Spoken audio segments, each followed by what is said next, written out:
True, that can make a big difference for a lot of players, that's for sure. I mean, there's a lot of characters you saw online that you didn't think would be good offline, but here we are looking at Jake in top 32 with that Steve. And Sephiroth, too. A lot of DLC Pack 2 getting some love today. I mean, this is Ned's baby, right? Like, Ned loves Sephiroth coming in. And ever since this character's been released, we've been seeing Ned kind of push the meta for Sephiroth in the very beginning of the character's release. You know, we saw him like just immediately pick up that character. Meanwhile, we see Jake over here taking a pretty early bracket loss earlier on, so now we see him sitting here down in losers. Jake kind of making a standout performance when he first picked up Steve when they dropped back on the Wi-Fi area. Like, Jake started during the pandemic. Exactly. That's the thing. Like, that's like actually the crazy part. And then finally, everyone was like saying, "Hey, you're only good because it's online, bro." Yeah. And then he started showing up to tournaments and started winning. So like, which is the best flex? Yeah. Absolutely. Like, yeah, I can back up my skills, and that's all you really could ask for in a good player. So that's what we're going to see right here in this game one. Town and City makes sense. Nice long stage. Steve is going to work his best to get that mining resources going because Diamond is the name of the game, and that's what Jake has right now. Yeah. Being able to have those resources, being able to build. Ned's not really going to give him the opportunity to get back onto the stage here just yet. Just kind of hold on to stage control. He's got that big sword that's going to be able to swing right through the bricks. He maybe even catch Jake off guard if he's a little bit too close. Good stuff on Jake, recognizing that Ned was not mashing really fast. So was waiting very patiently for him to eventually jump out of the pipe. One-winged angel on deck. And you also got to remember a Diamond in the reserve as well. Jake has it right there, and ooh, securing that stock with a simple back air as well. But keep in mind that if Jake loses this stock soon, you still got Diamond immediately on your next stock, and that goes such a long way in doing so much damage and getting those kills because its power is insane. And just like I said, quick back air from Ned takes it, and hey, Diamond once more. Yeah, one of Sephiroth's strongest aerials in terms of knockback strength. Being able to just cross up your opponent like that, very smart stuff coming out from Ned. We got that purple aura coming out. Unfortunately, couldn't get too much off of it. Now Jake's getting the combos ready to go, spiking into the ground, putting Ned at 91%. Now the onus is on Ned to try to get back onto the stage while Jake is just playing all the set play, getting these bricks and everything ready to go. Possibly some TNT later on as he just keeps digging for resources. There it is again, the classic minecart into down air. Closes at the stock. Jake playing on fire. Gotta respect it. Gotta give credit where credit is due. You got to be careful around those minecarts because they do so much for the character. Finally running out of that diamond axe. Still got the other tools sitting around here, though, and Jake is sitting pretty, almost a full stock ahead right now. And you see him kind of like backing up, trying to create some distance between him and Ned. Just, you know, he wants to build for those resources. My man wants to play Minecraft. He wants to go and dig. He wants to be able to build like his dream house, but this nasty Sephiroth is in the way. This is still survival mode, that's for sure. Yeah. You still got to scrap, you still got to fight to survive, and the one-winged angel is here to play, that's for sure. Yeah, I think it might have just come a little bit too late, though, because it's like at this point of the match, we see Jake already overlapping him in percent with 2 stocks apiece, has full wood. He can build as many bricks as he wants. And what's important is keeping that iron in mind. Only 1 right now, but that fuels the minecart, that fuels the anvil. Always important. And God's Raven right now. And Steve is so goofy. There's something very oddly satisfying about watching a Steve just drop TNT and then pour lava over it immediately with with no care in the world for their own well-being. It's some Looney Tunes shenanigans. Oh, look at that down smash call out coming in from Ned. Excellent work. But you're still down a very deep, deep stock, that's for sure. Yeah, that little scary moment there. Unfortunately, you know, Ned was able to use the side B Octoslash to get back in another. We've seen this a lot now. Jake has been going for the minecart into the immediate downer. It's been catching Ned time and again. Now he's sitting here at 133%, looking a little bit rough here as Jake's just kind of surfing all over the place, building the resources, putting up the bricks, and Ned is just kind of struggling to find this opening, but hold on a second. Ooh, this is getting awfully dangerous. You got to keep in mind that the minecart is a minefield. You have to avoid, not to mention the diamond on deck as well. Low in resources, though. Jake needs to be careful, getting a little bit flustered here as Ned is suffocating them, making sure that they can't do anything. Yeah, Ned's actually starting to bring this back a little bit here. 133 to 93. This might as well be even at this point. Look out for that anvil. He's holding shield for so long. Called out the roll. I actually like that ending from Jake, right? Because there's a lot of pressure being applied to Ned there for a second. He first off, what he did was he dropped the anvil on the shield. Ned clearly was going to roll from that because, you know, the anvil was coming down, but that might have put a little bit of a habit like, oh, roll is safety, huh? Maybe I can condition you to maybe doing it again. Maybe I'm going to do like a little bit of an approach. Instead, he just stood still, waited for the roll in, caught him with the forward smash, and closed out the game before Ned could get any sense of any more momentum that he was starting to gain some traction there at the end. But so we'll see how game number 2 is going to play out. Yeah, credit where credit's due. Like you said, Ned really warmed up by the end. You realized what was in the line, and he was trying to mow this Steve down. Jake says no thanks, pop it off a little bit for that win, and going right into game 2. Small battlefield. It makes sense. You might need a little bit more shorter space to be able to chase down the Steve, that's for sure. Yeah, also these platforms are like really good spots for Sephiroth. Obviously, all sorties love platforms just because you can like swing through it if they're above it, especially with the likes of Jake, who loves being in the air. We see a lot of the time that Jake is above Ned. So having that platforms, though, does kind of help Jake a little bit by being able to just have that additional place for him to like jump in the air. So we just have to wait and see how this is going to go. Ned already off to a great start here at 155, using the Nair to just call out that glide recovery. Tries to call him out again with a downer, a hair too late on that call out. Still, though, something Jake needs to keep in mind, because that is a very surefire way to absolutely obliterate a stock. And speaking of obliterate, Diamond is nearby, but a little bit of regular iron right now for Jake, and this is pretty spooky. Oh, not getting that fair, so close. He went so deep for that, but doesn't even need it. Gets another back air, still surviving. Jake here at 112%. What's the option here? Glides into like the active hitbox. TNT. You know, we're both going flying. We're both going to the moon. We shall go together, hand in hand to the blast zone. Jake is still surviving. It's a simple F tilt after careening into that center stage. Yeah, a lot of gliding activity coming out here from Jake. A little bit too windy for my taste, so Ned's going to be able to close out that first stock. Sitting here extremely pretty. Has got One Winged Angel on deck, but Jake's going to be able to try to stuff this out as fast as he can. He's got all the time in the world now to just build these resources. This is one of the worst things about fighting against Steve, is that when you're in disadvantage state, he can just dig while he's waiting for you. And that's the win con. Again, Diamond is what Steve needs more than anything else. He can get that momentum going. And keeping up tapped up on iron is also just as important. Remember, those minecarts, those anvils, some of the hardest hitting moves Jake has. You can just see him throwing them out non-stop because he has the resources for it. There's the dash attack. There's the refresh on the Diamond. And Jake looking nice in resources, but Ned's looking nice in percentage. Yeah, I mean, this is how these stocks will go too, or these games will go, is that, you know, Steve needs time to get going, get building all the stuff that he needs to do, so later on in the game, he starts to get those resources they desperately want, like the diamond pickaxe, the diamond sword. Having just diamond in general, extremely important. Has a golden reserve, but you know that the gold doesn't really matter that much. Yeah, usually it's I believe it's for the empowered minecart, where he goes a lot faster, hits a lot harder. Usually you don't want it for those weapons. That's what you want the iron or the diamond for. Exactly. Yeah, you don't. It's very rare you'll see a Steve build a gold weapon. They're a little bit faster, I believe, but it's very negligible.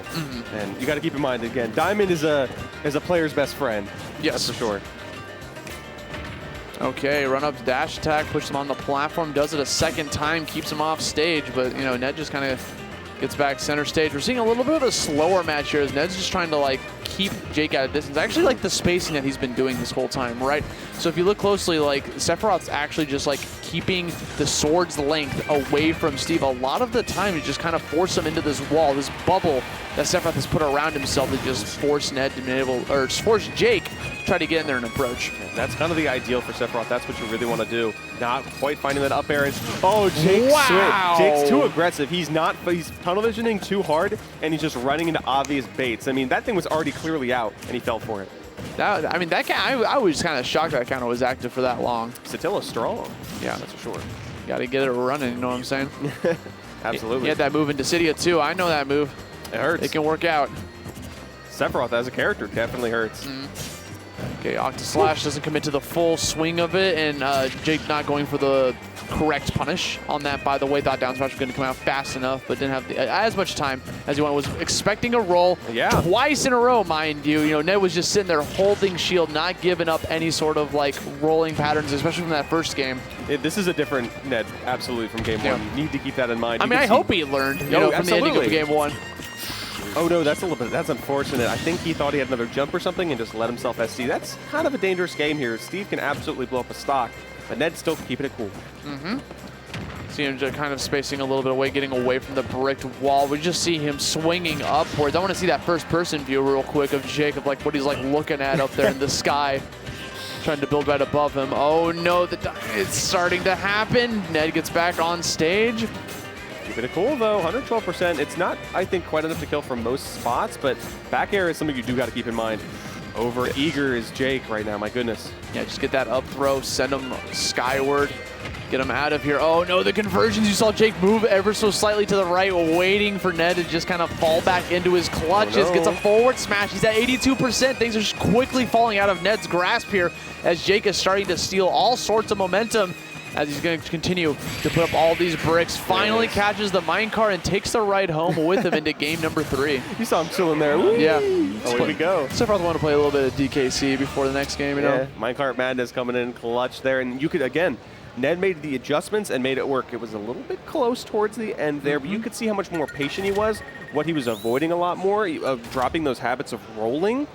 Different character than game 1, or different player rather than game 1. I legit think that the back airs from Ned were like, I mean, we saw them all the time, right? Like, it is like a really good walling out tool for Sephiroth. Just being able to keep the opponent from being able to just like get in when they want to, disallow Jake from being able to play the game that he wants to by being kind of a little bit up close and personal, but also, you know, applying a little bit of pressure. Like, if you, hey, this is the danger zone. I mean, that's Smash in general. Like, if you just throw out these moves in the air, like, the point is not to hit them. I mean, it'd be nice if it did, but the actual point is to control space. Controlling space so you can get that correct hit in. It's moves to land a later move. It is a game of chess in its own right, in a way. Yeah. Okay, now again, Steve has to start from scratch yet again. You know, starts off with the wooden equipment, so we got Ned wanting to play a little bit more aggressive here. You can't give Steve enough time to be able to get out there. Wow, he was a little bit too high for that to connect, I guess. Yeah, just with that little baby hit that's sometimes seen when like the Shoto's uppy and whatnot. Stuff to keep in mind, of course, but still, Ned's very controlling, and that's, you mentioned that, no having resources at the start. And if you can prevent him from ever getting resources, it's such an uphill battle for Steve to find any traction in the match. Like, no iron, no gold, no diamond, finally setting a chance to set up that block, but how much can you get? That was a smart recovery from Jake, by the way, opting to go for the glide into the ledge. Because the reason the timing was so good is because that purple orb was surrounding him. So like a lot of the times, a lot of people will like wait for the timing, go for like an air dodge or something, and then Ned picks up on the air dodge. But good wall out from Ned, disallowing Jake any sort of stage control, gets the back air, takes the first stock. You could see how he was just covering every single option Jake was trying to go for, using that mega flare just to, okay, I'm going to cover the stage and I'm going to catch you out when you jump on that minecart. The pressure's insane here, and one wing is out after that big old explosion. Yeah, good spacing on that TNT, by the way, just because, you know, Sephiroth does have to throw out a swing in order to recover, with the side B anyways. And oh no, looking a little rough here. Managed to get back on. Octa slash pending here. Still 31%. It's good extra credit and not quite finding the punish on the up smash either. That's rough for Jake, and still just no good resources mined. Ned is playing an oppressive game. Yeah, I mean, I'm liking these Nair out of shields as well, because, you know, Sephiroth does get some combo games going from it, but he also thrives off of just kind of walling him out. Another TNT detonation coming out, but Ned was not approaching, so might as well just, like, keep his cool, keep his head on straight. That's going to be an up smash, getting rid of Ned's stock. Sure enough, there's the diamond. Yeah. Ned finally took one stock. It was kind of rough. Took him a quick second, but diamond is now on deck, and that's the great equalizer, that's for sure. And Jake was not going to give up any sort of defensive reaction when those orbs were falling around him, bro. Like, you saw him, he just took those hits. We don't care. We'll eat it. My goodness. Back air hurts, and this is honestly an even game. Sephiroth dies way early. Bro, you say back air hurts, but diamond hurts, dude. They say diamonds are forever, but it's starting to look for real whenever you got diamond weapons and a diamond in reserve. It's so hard to come back from. It's just, even if they break it, they can refresh it, they can mine and get another one for their next stock. So much to keep in mind here, but back air from coast to coast, actually securing the stock there. Jake still has the diamond, and Sephiroth and Ned still got that one wing for now. Yeah, swinging on that platform, doing a good job of just keeping that option coverage. Tried to challenge with a Nair, but an anvil was coming down his way from Acme Studios. We're going to jump into this final stock. I have always referred to Steve as a Looney Tunes character. This character is goofy. If you could draw a portrait of a road in front of a brick wall, he absolutely would make his opponents run into it. I mean, he technically could if you get the right coloring, right? That's on true. The bricks. Imagine a world. Get that pass. Trying to catch Roadrunner, he runs right through it, so he runs in right after. Absolutely, catch Sephiroth slipping. Yeah. So here we go. We got 30% difference here. Ned trying to find this option. Just throws the pickaxe out. I mean, you know, I don't want this anymore. Rare appearance of the gold pickaxe, by the way. And we mentioned that it's going to be used up sooner because the diamond wasn't on deck, had to refresh using it. So has it now, unfortunately. He could possibly refresh it if he needed to. And he up tilted the anvil, but it just kept coming and hit him. And Jake needs those resources to be able to like throw out that anvil as well. 111 there catches him off the top, forward air, stabs him right through the gut, gets the game number 3, and now we see Ned with a 2-1 lead. This is kind of a repeat of the last set, right, where we saw the person who was winning game number 1 all of a sudden loses the next 2. Adaptation coming out from Ned strong. Jake's got a lot to prove here, though. I know that a lot of eyes have been on Jake recently because he's been like performing pretty well at tournaments, coming into the offline scene. So for him to go down with a 25th place finish here at Pound would not be the ideal situation for himself. So he's got to have to find something here to climb out of this ending. He's going to go straight back to small battlefield. And you could see Ned absolutely catching out those bad habits. It was multiple times that he caught Jake jumping out of that minecart off stage in that scenario. So this is just excellent adaptation from Ned, but it's up to Jake to adapt back. Ooh, the orb's going on too. That's the pressure for sure. So I'm just going for that grab. Give him a little bit of down throw action too. Give me that. Absolutely. And even getting the F smash on that, brutal. Okay. He's been digging for so long, too. He's got all the resources he needs. He's just missing a diamond, and he'll be good to go. Oh, speaking of, I heard the ding. It is a consistent mine. All the major ones are. Yeah. The diamonds, I believe, it's the 32nd thing you pick up in mining. Yeah, that's the best thing about the characters, that the diamond and the gold are not RNG-based. Yeah. It's mostly just like the other stuff. That's the consistent. That's very important, too, to the character. Depending on the stage, you could get dirt or stone or iron a little bit more, or even wool in some of those special scenarios. Imagine if it was RNG and you just got like 3 diamonds in a row, and it's like, I quit. Like, I'm out. See ya. People were upset with Hero, but now, this character. Imagine. Okay, here we go. 132 on Ned. Not a great start that we've been seeing these past couple of games. We see this adaptation coming out from Jake. Still just kind of build. Uses the minecart as a distraction. Immediately jumps out of it, gets the forward air, and catches Ned's jump.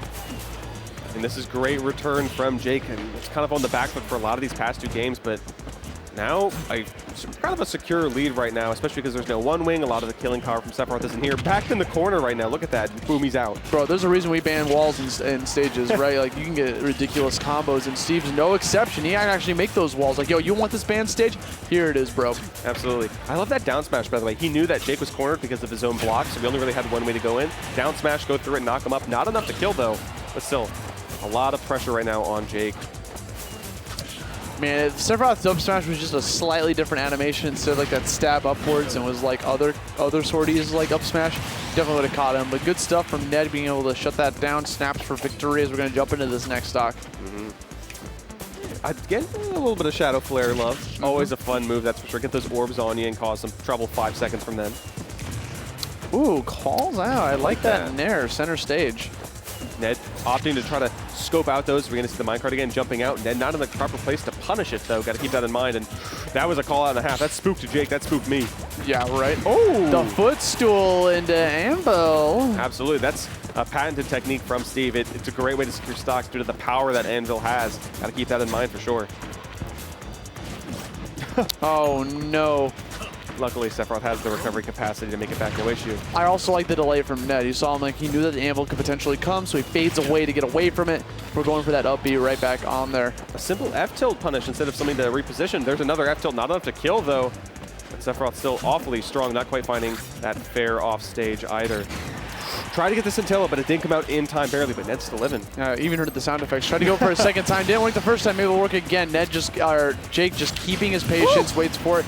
Ned falls down with an up air, and all of a sudden we got 1 stock apiece. Jake on his potential final stock of the set, or of the tournament, if he can't close this out. Definitely a lot of pressure for him. We saw the trouble that Ned's been giving him these past few games, and now neutral get up getting caught out. Trying to find a Shadow Flare once more, but nothing quite yet. Oh, command grab not getting activating. That which is so important, and now Jake's evening up that percentage count here. Oh, risky Octoslash. I love how Jake just walked away, spacing it out just right, but couldn't get that big of a punish afterwards. Still digging, looking for this right materials. Ned's just going to keep this aerial game flying. Puts the purple orbs right back on him. Going to wait for this, see what the action is. Just goes for the roll, takes the hit away, so Sephiroth can't get any bigger follow-ups.